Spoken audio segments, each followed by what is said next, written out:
Hi guys, I'm Rajkumar. I'm freelancer. Today வந்து பார்க்க போகிற வீடியோஸ் வந்து என்னென்னு பார்த்தீங்க அப்படின்னா, கூகுள் ஆட்சன்ஸில் இருந்து எல்லாராலையும் வந்து மணி மேக் பண்ண முடியுமா அப்படின்னு சொல்லி கேட்டிங்க அப்படின்னா, கண்டிப்பாக எல்லாராலையும் மணின்றது மேக் பண்ண முடியும். ஓகேங்களா? தென் நீங்கள் வந்து அதுக்கு ஒரு யூடியூப் சேனல் வந்து தேவைப்படும். அப்படி இல்லைனா ஒரு கம்பல்சரி ஒரு வெப்சைட் வந்து தேவைப்படும். ஓகேங்களா? தென் ஃபர்ஸ்ட் ஆஃப் ஆல் ஒரு பிகினராக இருந்து உங்களுக்கு வரக்கூடிய எல்லா கொஸ்டினுக்கான ஆன்சர், ஓகேங்களா? கொஸ்டின் நானே சொல்லி அதுக்கான ஆன்சருமே நானே வந்து சொல்கிறேன். அதே போல் இன்றைக்கி 2026ல் நீங்கள் வந்து கூகுள் ஆட்சன்ஸில் மணி மேக் பண்ணணும்னு நினச்சி உள்ளே என்ட்ரி ஆகுறீங்க அப்படின்னா, உங்களுக்கு எந்த அளவுக்கு பொறுமைன்றது இருக்கணுன்றது இந்த வீடியோவில் நீங்கள் வந்து பார்ப்பீங்க. சரிங்களா? சரி, ஃபர்ஸ்ட் ஆஃப் ஆல் நம்ம டேரெக்டாக நம்மளோட டாபிக்குள்ளே போயிடலாம். தென் நீங்கள் ஒரு பிகினராக இருக்கீங்க, ஓகேங்களா? நீங்கள் கம்பல்சரி ஆட்சன்ஸில் இருந்து தான் மணி மேக் பண்ணணும்னு நினைக்கிறீங்க அப்படின்னா, ஏன், எதுக்கு? ஓகேங்களா? இந்த ஒரு கொஸ்டின் நான் உங்ககிட்ட நான் கேட்பேன்.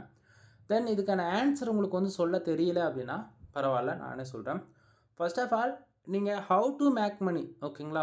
இந்த கேட்டகரியில் நீங்கள் என்னோடய வீடியோஸ் பார்த்தாலும் சரி, அல்லது ரேண்டமாக, ஓகேங்களா, ஒரு பேசிவ் இன்கம் ஏர்ன் பண்ணணும்னு நினச்சி என்னோடய சேனல் வீடியோஸ் நீங்கள் பார்த்துட்டு இருந்தாலும் சரி, அல்லது வெப் டிசைனிங் அல்லது more than on page SEO, off page, அது வித் டெக்னிக்கல், இது போல் ஏதோ ஒரு சம் கேட்டகரியில் ஏதோ ஒரு வீடியோ என்னோடய வீடியோ சஜஷன் வந்திருந்தாலும் சரி, சரிங்களா? நீங்கள் கரெக்டான வீடியோஸ் தான் பார்த்துட்ருக்கீங்க. ஃபர்ஸ்ட் ஆஃப் ஆல் ஒரு பேசிவ் இன்கம் வந்து இன்றைக்கி ரேஞ்சுக்கு 100% ட்ரஸ்டபுளாக ஒரு இடத்துல வந்து பில்ட் பண்ண முடியும் அப்படின்னு சொல்லி கேட்டிங்க அப்படின்னா, அது கூகுள் ஆட்சன்ஸ் ஃபார் ஒன்லி. ஓகேங்களா? தென் அதுக்கு 2 சாய்ஸ் இருக்குது. ஒன்று யூடியூப் சேனல், ஓகேங்களா, 1000 சப்ஸ்கிரைபர் ஆர் 4000 வாட்ச் அவர் ரீச் பண்ணி ட்ரஸ்டபுளாக நம்மளுக்கு, அதாவது ஒரு ஜென்யூனான ஒரு கண்டென்ட் வந்து பப்ளிஷ் பண்ணுறது மூலிமா அதாவது மணின்றது நம்ம கண்டிப்பாக மேக் பண்ண முடியும். ஓகேங்களா? பட் ஆனால் இதுக்கு டாஸ்க் இருக்குது. 1000 சப்ஸ்கிரைபர், 4000 வாட்ச் அவர். இல்லை ப்ரோ, என்னால் வந்து அது பண்ண முடியாது, என்னால் வந்து ஒரு கண்டென்ட் க்ரியேட் பண்ண முடியாது, என்னால், அதாவது எங்கிட்ட அதுக்கு போதுன்ற அளவு எக்யூப்மெண்ட்ஸ் இல்லை, எனக்கு எடிட்டிங் தெரியாது, அந்தமாரிலாம் இருக்கீங்க அப்படின்னா, உங்களுக்கு ரெண்டாவது சாய்ஸ், எனக்கு நல்லா பிஸ்னஸ் பண்ண தெரியும், எனக்கு நல்ல ப்ராடக்ட் வந்து என்னால் கொடுக்க முடியும், தென் இதை தாண்டி என்கிட்ட வந்து இன்ஃபர்மேஷன் நிறைய என்னால் பாஸ் பண்ண முடியும் அப்படின்னு நினைக்கிறீங்க அப்படின்னா, உங்களுக்கு வந்து வெப்சைட் வந்து சாய்ஸாக இருக்குது. வெப்சைட் வித் மீன்ஸ் அங்கே வந்து எந்த ஒரு கேட்டகரியில் எப்படி வேணால் லிஸ்ட் பண்ணிக்க முடியும். அதே போல் அதுக்கு வந்து ஒரு பாலிசின்றது ஒன்று கிடையாது. ஓகேங்களா? நீங்கள் இவ்வளோ ஒரு நாளைக்கு வந்து ஒரு 1000 பேர் வரணும், 2000 பேர் வரணும் அப்படின்லாம் எதுவுமே கிடையாது. ஹை குவாலிட்டியில் நீங்கள் ஒரு இன்ஃபர்மேஷன் பாஸ் பண்ணுறீங்க அப்படின்னா, அது கண்டிப்பாக சக்ஸஸில் தான் போய் முடியும் எப்போயுமே. சரிங்களா?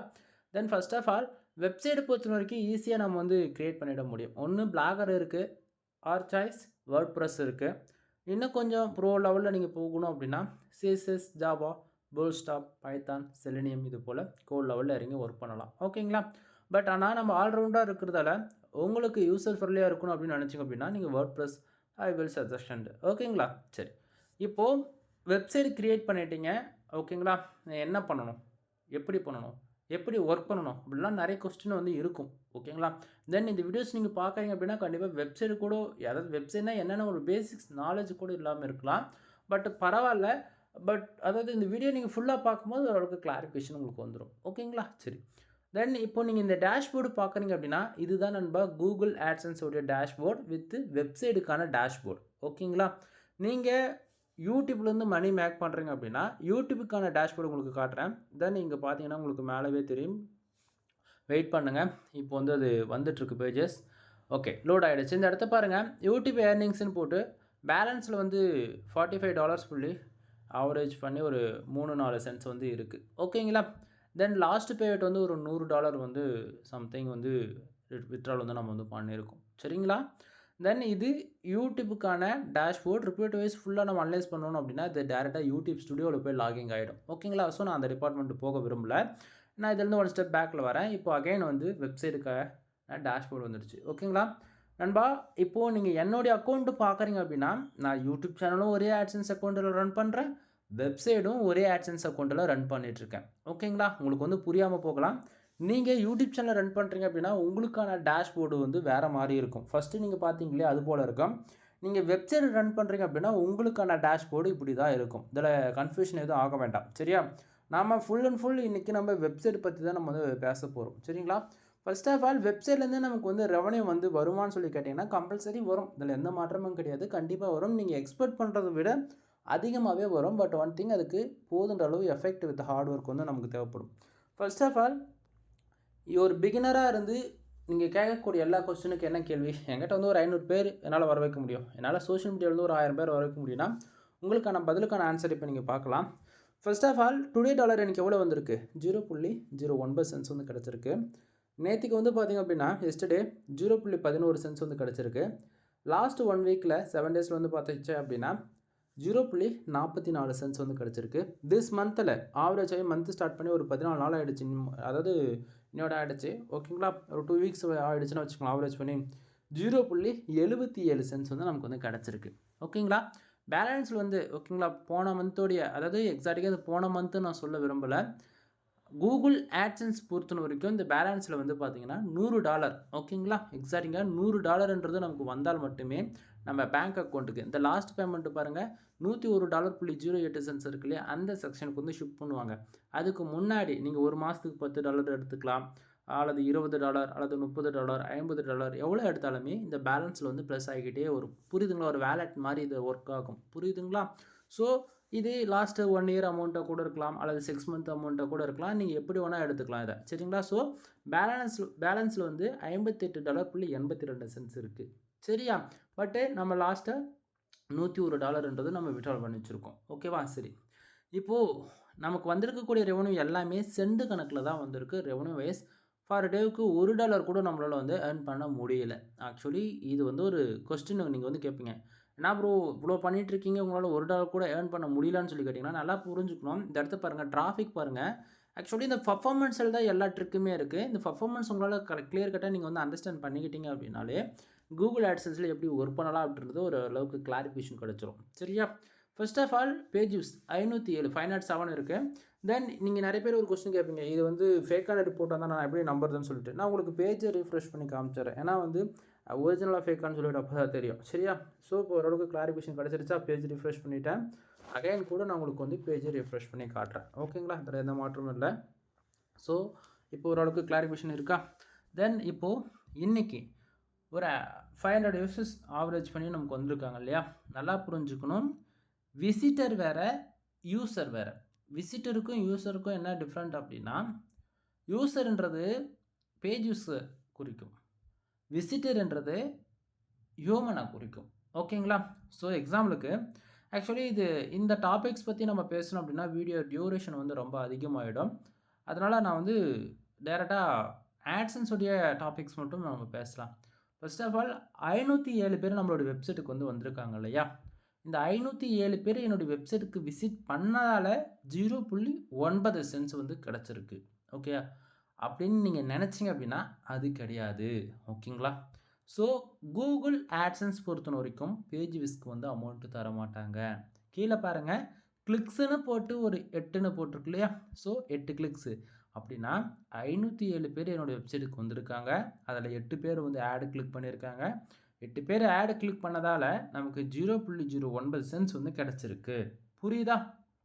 சரி, அப்போது எவ்வளோ டிராஃபிக் வந்தாலும் அது யூஸ்லெஸ்ஸாக ப்ரோ அப்படின்னு சொல்லி கேட்டிங்கன்னா அதுவுமே கிடையாது. ஏன்னா இங்கே ஆக்சுவலி இதுக்கு முன்னாடி நம்ம சேனலில் வந்து ஆட்சன்ஸ் உடைய மொத்தமாக வந்து சொல்லியிருப்பேன். மொத்தமானா பேஜ் சிடிஆரில் என்ன, ஆடு கிளிக்னா அது எப்படி வரணும், எவ்வளோ வியூஸ் வரும்னு சொல்லிட்டு ஆல்ரெடி நம்ம சேனல் வீடியோஸ் இருக்குது, ஒரு டைம் செக் பண்ணி பாருங்கள். அதை பார்த்துட்டு இதை பார்க்கும்போது ஒரு கிளாரிஃபிகேஷன் கிடச்சிடும், சரியா. சரி, தென் இப்போது பேஜ் வியூஸ் எதனால் வருது, கிளிக்ஸ் எதனால் வருது அப்படின்றது ஓரளவுக்கு கிளாரிஃபிகேஷன் கிடச்சிருக்கும். பேஜ் வியூஸ்ன்றது நம்ம வெப்சைட்டுக்கு வரக்கூடிய யூசர்ஸ் பொறுத்து வரும். கிளிக்ஸு பொறுத்த வரைக்கும் நம்ம வெப்சைட்டுக்கு வரக்கூடிய அட்வர்டைஸ்மெண்ட்டு கூகுள் ஆட்சன்ஸில் மானிட்டேஷன் எலிஜிபிள் அப்படின்னா ஆட் வந்து ஷோ பண்ணுவோம். ஒன்று ஆட்டோ ஆட்ஸ் யூஸ் பண்ணலாம், அப்படி இல்லை மேனுவல் ஆட் வந்து யூஸ் பண்ணலாம். இதில் எந்த ஆட் யூசர்ஸ் வந்து கிளிக் பண்ணாலுமே அது வந்து இங்கே கவுண்டவுனிங் ஆகும். புரியுதுங்களா என்ன சொல்ல வரன்றது. ஸோ அப்போ கிளிக்ஸ் வைஸ் பார்க்கும்போது 8 பேர் கிளிக் பண்ணதால் நமக்கு 0.9 சென்ட்ஸ் வந்து கிடச்சிருக்கு. Then page RPM 0.17 cents. இந்த பேஜ் ஆர்பிஎம் எதனால் வருது, எதுக்காக வருது அப்படின்னா, நம்ம போடக்கூடிய ஆர்டிகல்ஸ், எக்ஸாம்பிளுக்கு நான் வந்து இப்போ ஒரு ஹெல்த் அண்ட் ஃபிட்னஸில் ஒர்க் பண்ணுறேன் ஓகேங்களா. ஒரு வெயிட் லாஸ் பேஸ் பண்ணி ஒரு ஆர்டிகல்ஸ் ரைட் பண்ணுறேன், அப்படிலாம் வெயிட் கெயின் பல்கிங்காக வந்து ஒரு ஆர்டிகல்ஸ் ரைட் பண்ணுறேன். இது எதுவுமே இல்லாமல் ரேண்டமாக ஒரு டெக் பேஸ் பண்ணி ஒர்க் பண்ணுறேன், அப்படிலாம் இது எதுவுமே இல்லாமல் நியூஸ் கேட்டகரியில் ஒர்க் பண்ணுறேன் அப்படின்னா நீ என்ன கீவேர்டில் வேணால் ஒர்க் பண்ணிக்கோ, பட் டார்கெட் கீவேர்டு என்ன ஓகேவா. ஸோ நம்ம இப்போ கரண்ட் ஸ்டேட்டஸ் இந்த பேஜ் ஆர்பிஎம் எவ்வளோ இருக்குது அப்படின்னா 0.17 சென்ட்ஸ் இருக்கு இல்லையா. ஒரு யூசர்ஸ் தெரிஞ்சோ தெரியாமல் நம்ம வெப்சைட்டில் வரக்கூடிய ஆடை வந்து கிளிக் பண்ணிட்டார் அப்படின்னா 0.17 சென்ட்ஸ் வந்து நமக்கு வந்து கிடைக்கணும் ஓகேங்களா. ஆனால் நமக்கு அவ்வளோ கிடைக்குதா, கிடைக்கல. கீழே பாருங்கள், சிபிசி எவ்வளோ இருக்குது, 0.01 சென்ட்ஸ் வந்து இருக்குது. அப்படின்னா ஒரு ஆடை கிளிக் பண்ணாங்கன்னா 0.01 சென்ட்ஸ் வந்து கிடைக்கிது. அப்போது நமக்கு 8 கிளிக்கு நடந்திருக்கு. அப்போது நமக்கு ஆவரேஜ் பண்ணி 0.08 சென்ட்ஸ் வந்து கிடைக்க வேண்டிய இடத்து 0.09 சென்ட்ஸ் வந்து கிடச்சிருக்கு. அதாவது 1 சென்ட் எக்ஸ்ட்ராவே இருக்குன்னு சொல்லி கேட்குறீங்களா? அந்த ஒரு அதாவது கிளிக்கு பொறுத்த வரைக்கும் ஒரு சிலதுக்கு வந்து பிட்ரேட் மாறும். ஒரு கிளிக்குக்கு 1.5 சென்ட்டும் கிடைக்கலாம், 2 சென்ட் கூட கிடைக்கலாம். ஸோ முன்ன பின்ன வந்து இருக்கும். புரியுதுங்களா என்ன சொல்ல வரேன்றது? தென் இதில் கேட்டகரி வைஸ் நம்ம என்ன கீவேர்ட்ஸில் ஃபைனலாக நம்ம ஒர்க் பண்ணுறோமோ அதை பொறுத்து பிட்ரேட்ன்றது வரும். ஓகேங்களா? கீவேர்ட்ஸ்னால் என்ன, கீவேர்ட்ஸ் பற்றி எப்படி எந்த கீவேர்ட்ஸ் ஒர்க் பண்ணால் அதிகமான ரெவன்யூ கிடைக்கின்றது. தென் இப்போ எக்ஸாம்பிள் ஒரு கீவேர்ட் சொல்ல போயாச்சு அப்படின்னா கார் இன்சூரன்ஸ். ஓகேங்களா? தென் கார் இன்சூரன்ஸ்னு அந்த கீவேர்ட்ஸ்க்கு வந்து பார்த்திங்க அப்படின்னா சிபிசி ஒரு $100 இருக்குது அப்படின்னா அந்த கீவேர்ட்ஸ் ஒர்க் பண்ணால் ரெவன்யூ அதிகமாக கிடைக்குமா, இல்லை நார்மலாக ரேங்கிங்காக ஒர்க் பண்ணக்கூடிய ஒரு லோ காம்படிஷன் கீவேர்ட்ஸில் ஒர்க் பண்ணால் ரெவன்யூ அதிகமாக கிடைக்குமான்றது ஒரு ஜஸ்ட் ஃபார் கம்பேரிசன் பாருங்கள். ஆக்சுவலி இந்த இடத்த எனக்கு கால்ஸ் வந்து வந்துக்கிட்டே இருக்காங்க எனக்கு, அதனால் வீடியோ வந்து அங்கங்கே கட் ஆகிற மாதிரி ஒரு ஃபீல் ஆகலாம். பட் கால்ஸ் வர்றதால உங்களுக்கு வீடியோ வந்து கண்டினியூஸ் இல்லாமல் இருக்குது. ஓகேங்களா? சரி, ஓகே, டாபிக்குள்ளே வரலாம். தென் இம்ப்ரெஷன் பொறுத்த வரைக்கும் 784 இம்ப்ரெஷன்ஸ் வந்து இருக்குது. ஆக்சுவலி இம்ப்ரெஷனுக்கு வந்து காசு வருமானு சொல்லி கேட்டிங்க அப்படின்னா காசு வராது நண்பா. கூகுள் ஆட்சன்ஸ் பொறுத்த வரைக்கும் அதுவும் இம்பார்ட்டனாக வெப்சைட்டுக்கு இம்ப்ரெஷனுக்கு காசு கொடுக்க மாட்டாங்க. இம்ப்ரெஷனுக்கு காசு கொடுக்கக்கூடியது வந்து பார்த்திங்க அப்படின்னா ஆட் மேனேஜர் அல்லது AdX. ஓகேங்களா? ரெண்டும் ஒன்று தான். தென் நீங்கள் ஆட் மேனேஜரில் யூஸ் பண்ணுறீங்க அப்படின்னா உங்களுக்கு இம்ப்ரெஷனுக்கு வந்து காசு கொடுப்பாங்க. 1000 இம்ப்ரெஷனுக்கு வந்து 0.10 சென்ட்ஸ் வரைக்கும் நீங்கள் எக்ஸ்பெக்ட் பண்ணலாம். பட் கூகுள் ஆட்சன்ஸ் பொறுத்த வரைக்கும் இம்ப்ரெஷனுக்கு வந்து அமௌண்ட் வந்து வராது. ஓகேங்களா? பேஜ் சிடிஆர் பொறுத்த வரைக்கும் 1.58% இருக்குது. எப்போயுமே பேஜ் சிடிஆர் 10க்கு மேலே போகாத மாதிரி பார்த்துக்குங்க. 10க்கு மேலே போயிடுச்சு அப்படின்னா உங்களுக்கு கம்பல்சரி உங்களுடைய ஆட்சன்ஸ் அக்கௌண்ட்ன்றது டிசபிள் ஆகிடலாம். ஓகேங்களா?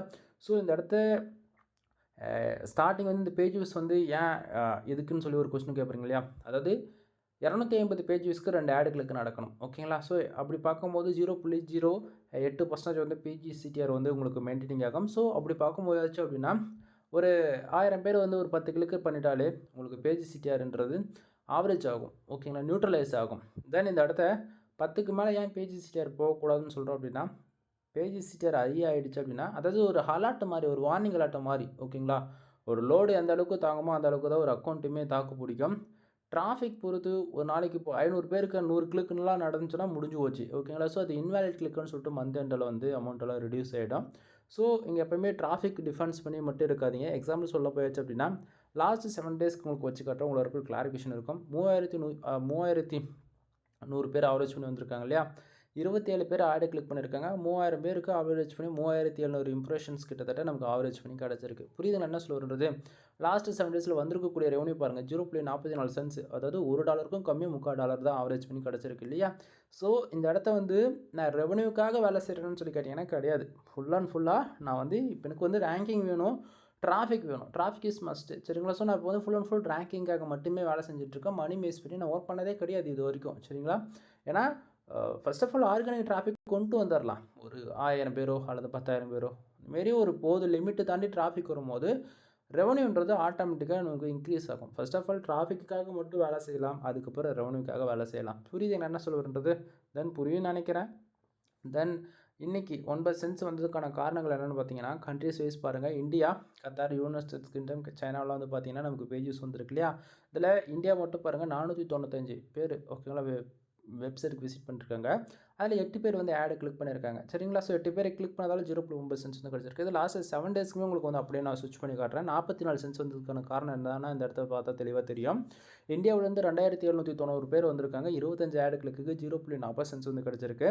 சிங்கப்பூர், கத்தார் அண்ட் யுனைடெட் அரபு எஸ்டிமேட்ஸ் ஓகேங்களா? இந்த கண்ட்ரிலாம் வந்து பார்த்திங்க அப்படின்னா பேஜ் வியூஸ் ஓகேங்களா 10, 14, 4, 1 அந்த கணக்கில் வருதா? ஸோ சிங்கப்பூரில் வந்து 2 கிளிக்கு 0.2 சென்ட்ஸ் ஓகேங்களா? அதாவது $40.2 சென்ட்ஸ் வந்துருச்சா? கத்தார், யுனைடெட் அரபு எஸ்டிமேட்ஸில் ஒவ்வொரு சென்ட்ஸ் வந்துருக்கு. அப்போது 0.44 சென்ட்ஸ். இப்போ கணக்கு கரெக்டாக வருதா? ஸோ லாஸ்ட் 7 டேஸில் 0.44 சென்ட்ஸ் பர்ஃபெக்டாக இருக்கா? ஸோ கன்ஃபியூஷன் ஆகிறதுக்கு இது எதுவுமே கிடையாது நண்பா. ஸோ இப்போது ரிப்போர்ட் வைஸ் உங்களுக்கு கிளாரிஃபிகேஷன் இருக்குன்னு நினைக்கிறேன். இதோட யாரும் கிளாரிஃபிகேஷனாக உங்களுக்கு இன்ஃபர்மேஷன் சொல்ல மாட்டாங்க. புரியுதுங்களா? சரி, அகைன் இதை வந்து நான் டுடேக்கு வந்து ஸ்விட்ச் பண்ணிக்கிறேன். தென் இதெல்லாம் மற்றதெல்லாம் கிராஃப் ஒரு பேட்டர்ன் தான். இதெல்லாம் வந்து அண்டர்ஸ்டாண்ட் பண்ணிக்க தான் ஓகேங்களா? எந்தெந்த கண்ட்ரிலேருந்து நமக்கு டிராஃபிக் உள்ளே வந்திருக்கு அது வந்து ஒரு கேண்டெயின் மாதிரி அல்லது கிராஃப் மாதிரி காட்டும். இது வந்து பெருசாக வந்து எடுத்துக்க வேண்டியது இல்லை. பட் ஆனால் ஃப்யூச்சரில் இது அதிகமான ரெவன்யூ வரும்போது இதை பற்றி நம்ம டீட்டெயில்டாக பார்க்கலாம். சரிங்களா? தென் உங்களுக்கு கூகுள் ஆட்சன்ஸ்லேருந்து மணி மேக் பண்ணணும் அல்லது வெப்சைட் பற்றி உங்களுக்கு தெரிஞ்சுக்கணும், மோர் தேன் இன்ஃபர்மேஷன் வேணும் அப்படின்னா கீழே டிஸ்கிரிப்ஷன் என்னோட கான்டாக்ட் நம்பர் வந்து கொடுத்துருக்கேன். டேரெக்டாக கால் பண்ணி உங்களுக்கு சர்வீஸ் பேஸ் பண்ணி எதனா இருந்தாலும் கேட்டுக்கலாம், அல்லது சர்வீஸ் தேவைனாலும் நீங்கள் வந்து எடுத்துக்க முடியும். ஓகேங்களா? தென் அதே போல் நம்மக்கிட்ட சர்வீஸ் பேஸ் பண்ணி என்னென்ன இருக்குன்றது ஷார்ட் அண்ட் ஸ்வீட்டாக சொல்லி முடிச்சிடுறேன். வெப்சைட் சம்மந்தமாக A to Z எல்லா சர்வீஸும் வந்து நம்ம வந்து ப்ரொவைட் பண்ணிகிட்ருக்கோம். கண்டென்ட் சர்வீஸ் அவைலபிளாக இருக்குது, பேக்லிங்க் சர்வீஸ் வந்து அவைலபிளாக இருக்குது, on page SEO, off page SEO with technical SEO இது எல்லாமே பண்ணி கொடுத்துட்ருக்கோம். வெப்சைட் வந்து பில்டு பண்ணி கொடுத்துட்ருக்கோம். 3 விதமான பேக்கேஜ் வந்து அவைலபிளாக இருக்குது. தென் இதை தாண்டி மச் மோர் வெப்சைட்டு சம்மந்தமாக A to Z ஓகேங்களா. ஒன் டைம் கால் பண்ணி கன்சல்ட் பண்ணுங்கள்.